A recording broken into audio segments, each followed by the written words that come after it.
आज बब्याची तब्येत थोडी बिघडली होती. त्याला पहिला दवाखान्यात दाखवलं. नंतर ताईंचं थोडं प्रमोशन शूट होतं.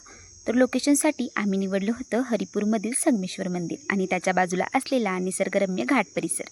जाताना आम्ही निघालो सांगली स्टँडकडून. तर आता काही मुलांना उन्हाळ्याच्या सुट्ट्या पडल्या आहेत, त्यामुळे स्टँडवर खूपच गर्दी होती. मुलांच्या सुट्टीत का होईना वेळ मिळेल तेव्हा फिरत जा. मुलांच्या बालपणात जेवढे फिरायचे तेवढेच फिरायला मिळेल, कारण मुलं मोठी झाली की त्यांच्या शिक्षणातून वेळ मिळेल की नाही हे तर माहीतच नाही. सांगली स्टँडपासून अगदी 3 किलोमीटरवरतीच हरिपूर हे ठिकाण आहे. तर आम्ही गेलो होतो दुपारी. बघतो तर काय, मंदिर होतं बंद. बाहेरून महादेवांचं दर्शन घेतलं आणि बाजूच्याच विष्णू मंदिरात दर्शनासाठी गेलो. हे मंदिर माझ्यासाठी अगदी अविस्मरणीय क्षणासारखं आहे, कारण अहोंच्या आणि माझ्या नाताला नवीन संसाराचं नाव याच ठिकाणाहून मिळालं. आमचं लग्न याच ठिकाणी झालं होतं. काही आठवणी मनात साठून राहतात. ज्यावेळी आपण त्या ठिकाणांना परत भेट देतो तेव्हा त्या अगदी अलगद डोकावतात आणि तो क्षण अगदी आनंदाने भरून टाकतात. मंदिरात विष्णुदेवांचं दर्शन घेतलं. दर्शन घेऊन आम्ही गेलो घाट परिसराकडे. तुम्हाला सांगलीजवळच शूटसाठी कोणतं लोकेशन पाहत असाल तर हा तुमच्यासाठी बेस्ट ऑप्शन होऊ शकतो.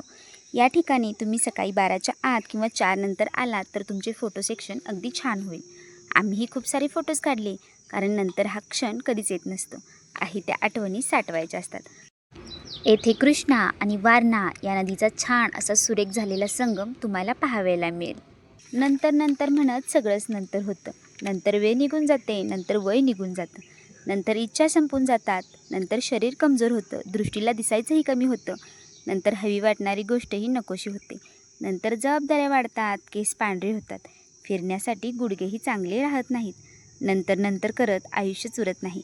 त्यामुळे जे करायचं आहे ते वेळेतच करा, कारण वेळ कोणासही थांबत नाही. तर आजचा ब्लॉग कसा वाटला कमेंट करून नक्की सांगा. भेटू पुढच्या ब्लॉगमध्ये.